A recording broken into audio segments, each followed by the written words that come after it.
Well, good morning. Thank you all for joining. I appreciate it. My name is Richard Robinson. I'm the CEO and founder of Robin AI. I started this business because I was a lawyer for 6.5 years. I worked at Clifford Chance. And while I was there, by the time I was 24, my parents couldn't afford an hour of my time. And I started a business really with the goal of changing that. You might be wondering, what is a lawyer doing at a conference for CIOs? I have to tell you, when my alarm went off at 5 a.m. this morning, I thought the same thing. I did wonder, what am I doing here? But then I remembered we have something in common, which is that we are all, I hope, we think about data all the time. The data we think about is in contracts. We're contract nerds. We build contract technology. And our mission is to make contracts simple. So what I'm going to hopefully do in the time that we have is to talk about how contracts and data overlap. In particular, to talk about where data is hiding in your organization that could be unlocked. So you'll hear about data a lot. It's been a topic of conversation. You can see some newspaper headlines just from the last 2 months on this slide, which I'm sure have been the life of lots of you in the room and lots of you in the industry. The good news is that what might have appeared to be an extremely tedious process of RFPs, of implementing new technology, of dealing with new vendors, of data lakes and data warehouses, hiring data scientists, making your organization equipped to capture and collect and clean and process all of the data that it generates has been an extremely useful process to have gone through. Because now, having done some of that work, you can use data to drive substantial competitive advantage against people who haven't done it. You can use it to move the business forward in genuinely transformative ways. So to take a simple example, one of our clients, a company called Open Banking. So Open Banking was established in 2018. It was a simple idea, essentially. You can share data from your bank account with third parties. That's it. But actually, that simple idea has proven to be extremely powerful. It's one of the ways that some of the newer banks, people like Monzo or Revolut or Tide, were able really to capture so much attention and market share so quickly. So you may remember a time when you'd look at your bank statement and you couldn't really tell who some of the transactions were with. The names would just be completely random. They didn't really reflect who you'd bought services from. But now, thanks to third-party data enrichment services, they can actually show you in pretty clear detail that, yes, that was a £10 cheeseburger from McDonald's at 11 p.m. You know exactly what you did. And that simple innovation of taking data and sharing it, making it available to more individuals, has unlocked new business value. That's it. The same information, just utilized differently, is able to drive the business forward in a different way. Another example is a company called Pipe, which you may not have heard of. They're a startup from Silicon Valley. And what Pipe does is in under 10 minutes, they can make an assessment for whether or not a company that has monthly recurring revenues, so think about your gym, where you pay your monthly gym membership, or a software platform like Zoom, where you pay every month £20. They can pay you 12 months in advance. So they can take your monthly revenues and turn them into annual revenues in return for some discount. And they make an assessment on exactly how much that discount's going to be in under 10 minutes. And the way they do that is by simply connecting to your accounting software and your banking software. That's it. So again, open APIs, taking structured data from your financial system and from your bank statement, has enabled an application that 5 years ago didn't exist. They can quickly give you cash for, again, an asset that people have had for a long time, a monthly recurring contract that is now significantly more valuable because a business can effectively borrow against its future and use that cash to drive the business forward. So taking assets that have always been within the organization and they're using them much more powerfully thanks to the way that data is being used across the world.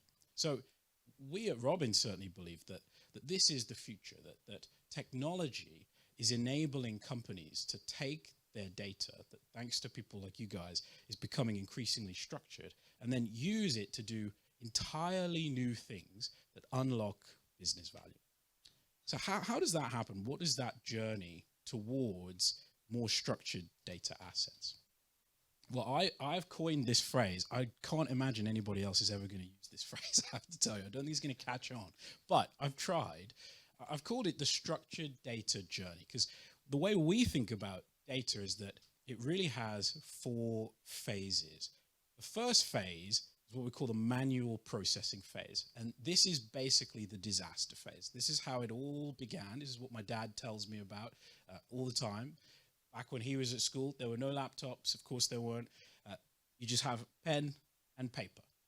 So manual processing is usually done on analog tools. And if you think about your finance function, for instance, it's the equivalent of them just doing sums in their head or even writing sums down. And that is prone to all sorts of vulnerabilities, at least 5. It's highly prone to error. It's quite insecure because the asset is just a piece of paper. So a gust of wind could cause significant business damage. It's highly dependent on particular people because it's really hard for the information to be passed on to anyone else. It's not especially scalable, and you can't really share it with third parties in a secure way. So manual processing, really bad. And thankfully, most business processes today don't involve much manual processing anymore. We've kind of moved past that phase in most areas of the business. That's good. Then you move to what I think captures quite a lot of data today, which is digital but unstructured. And here we're talking about tools that, yes, are not analog, so they do retain data, but they don't actually do very much to structure it. It's just completely badly organized. And this is a big improvement in the sense that it's less prone to error. It involves fewer.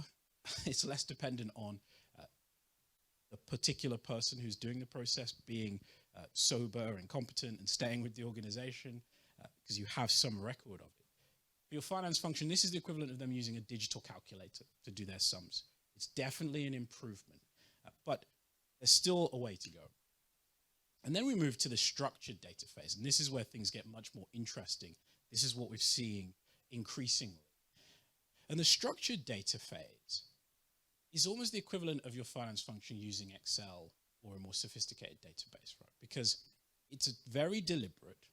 It does take a little bit of careful planning in order to set up the framework or the architecture that you want for the data. But once you do it, the benefits are immediate and dramatic. So if you ask your finance function, how would you cope without Excel? I think they would say, I'm going to resign immediately. They basically couldn't do their job without it because it saves them so much time.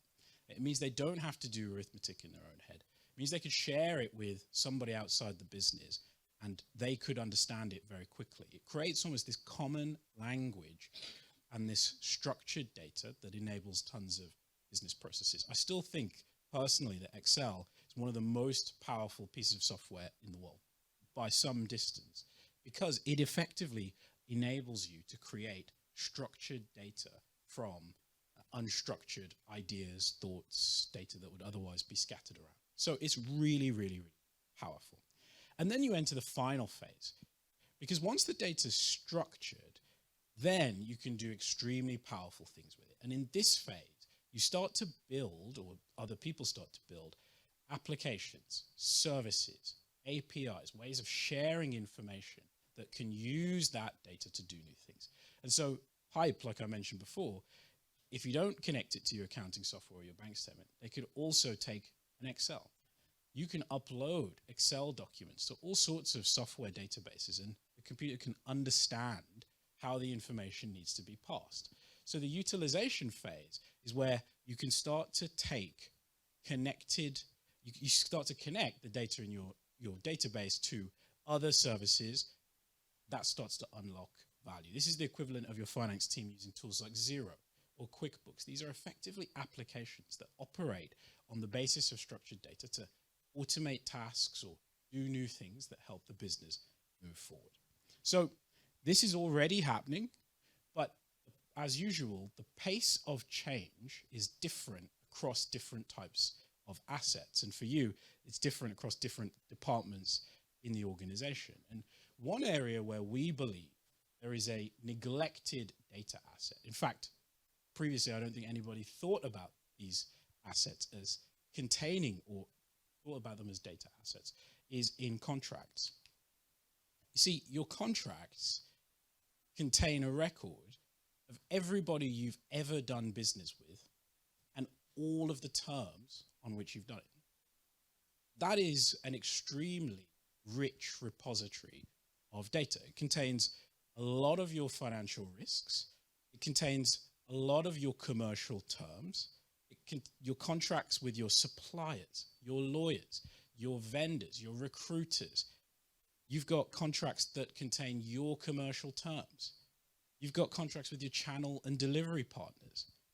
All over the business, every time a transaction is conducted, there's a payment and there's a contract. And the technology that we use to record payments, well, that's had tons of innovation. It's exceptionally structured. It feeds directly into all sorts of systems, and that makes everybody's lives a lot easier.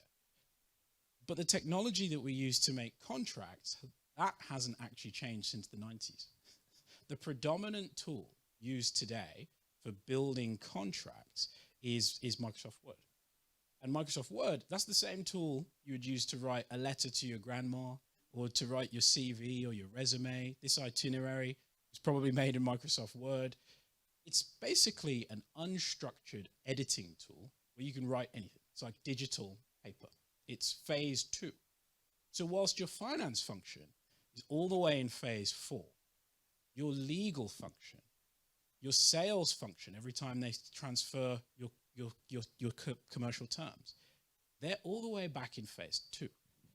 And you may not see it, but that is holding you back.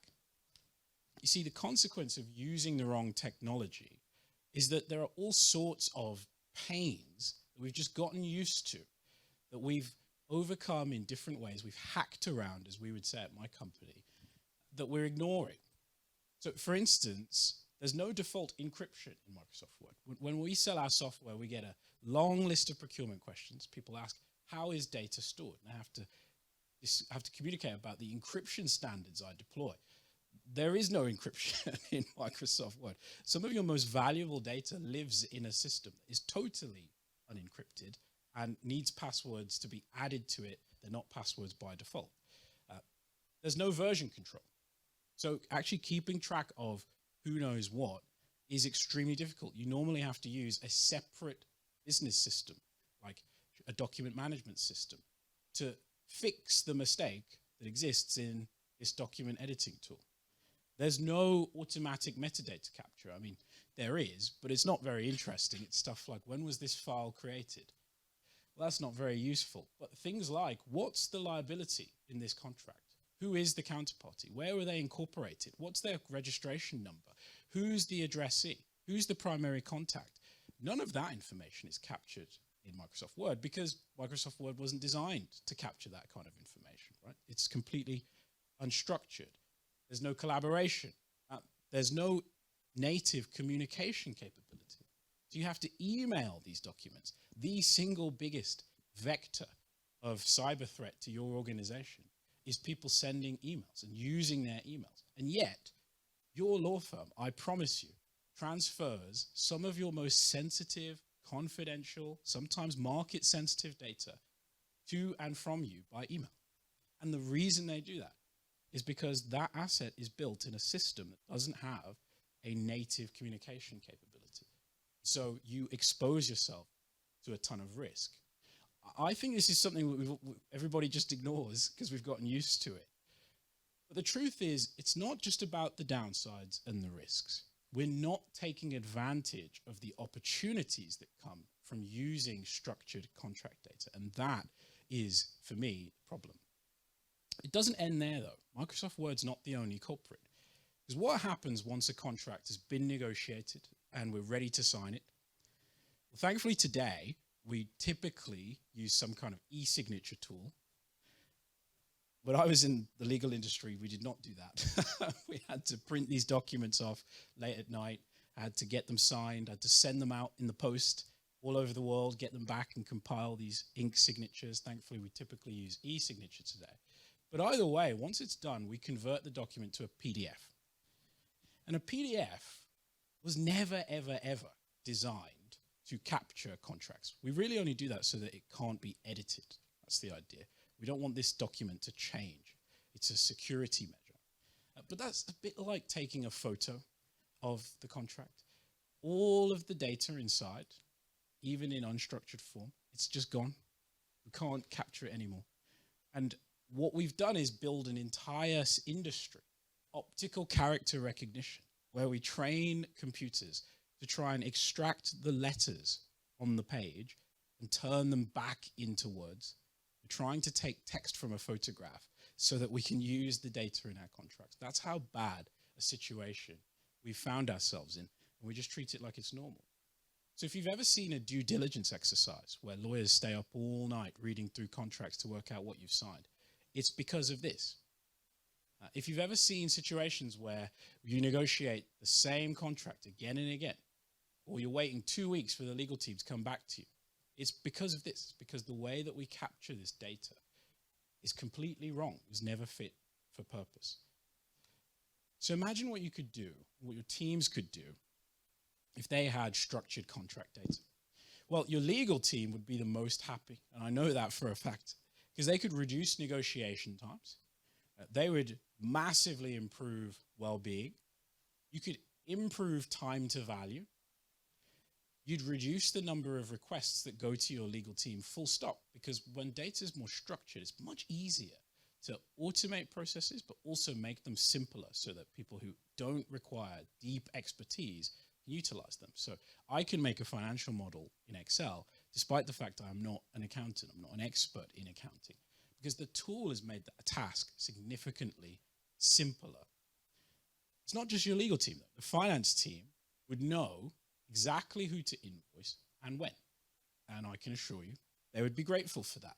They'd also know what indemnities or risks, liabilities, what litigation risk the company is subject to. And so would your auditors. It would be much easier to perform queries on your existing liabilities because they're all contained in your contracts.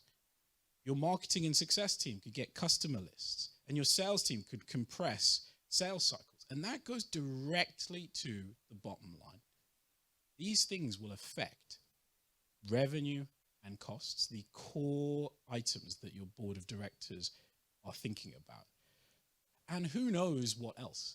This is just the list of applications that come to my mind. But just like pipe, once you structure the contract data, there's all sorts of things that we probably can't even think of today that will become possible. And that's why we need to get on a journey to structuring contract data as soon as possible. So what can you do? Well, today, the best way to structure your contract data, to be honest, is not ideal. The typical tools on the market are called CLMs, Contract Lifecycle Management. But they are a very, very good start. That is essentially driving a transition away from unstructured data towards structured contract data. They're effectively a database that lives in the cloud that you attach your contract to, and you can manually add data to it. So you can say, this is the counterparty, this is the indemnity, this is the liability. And they really do three things. They formalize your contract templates. So every contract that you routinely send, these might be your employment contracts or your standard services agreement, or your standard product agreements, whatever they may be. I mean, we work with one customer, they have 2,500 contract templates. But it's a good thing they have them, because otherwise it would be who knows how many different versions of these documents would exist in the world. The first thing a CLM will do is it will formalize your templates, or bring them together in one place so it can be updated from central location and can be retained, referred to, etc. The second thing they do is they become a repository. So all those PDFs I told you about, at the moment, often they're just distributed. on people's laptops, in people's emails, on people's desktops, these really insecure locations that are hard to find. A good CLM represents a contract repository. So at least everything's in one place. And then finally, like I said before, they enable manual data capture. So you can manually add metadata to your contracts that you can come back and look at in the future. The challenge is that these tools generally quite big, they're quite expensive, and they're quite complicated. And they face this really significant challenge, which is, number one, data capture is manual, and not many people really want to laboriously capture data in their contracts. But more importantly, because the contracts are made using Microsoft Word, these tools find it really difficult to understand what's in these documents. They just don't know. It could be anything. The computer doesn't know what the words in the page are or mean. And so they find it really hard to accelerate the contract process. They can't really provide much automation. They find it very difficult to, once the contract's turned into a PDF, to do anything to support the capture of data. And that's really where our tool differs from the existing tools on the market. And I'll be honest, this is principally because we got really lucky. We started our business after a real revolution in machine learning. And machine learning is how we take Word documents and we extract data from it. So we can take unstructured contract data, and we've trained a model on millions of contracts to understand what the contractual concepts are. And that means you don't need manual data capture. It means you can automate all sorts of contract processes, especially around the negotiation process. It means you can take a contract that was built in Word or is signed as a PDF, you can upload it, and you can relatively accurately extract the information. And that is what takes the legal world from unstructured to structured. And if we do that, then eventually we can get to the utilization phase. And of course, the best part is tools like these will also enable you to create contracts that from inception are structured. So from the day they exist, we know what's in the document. And as a result, it's really easy to capture all of the data inside. So all of these tools that I've told you about, and you can see on the screen, are designed to help us move away from using Microsoft Word to draft and negotiate and query contracts. Our tool in particular is really come to life because our mission is to make contracts simple. We came here today because we are conscious that all of you are probably ignoring your contract data, and there is a huge opportunity for you to unlock significant value by taking that data and taking control of it. You can reduce your costs, but there will also be opportunities for you to grow revenue as a result. So that's everything I wanted to say. Thank you all very much for listening. Very happy to take any questions.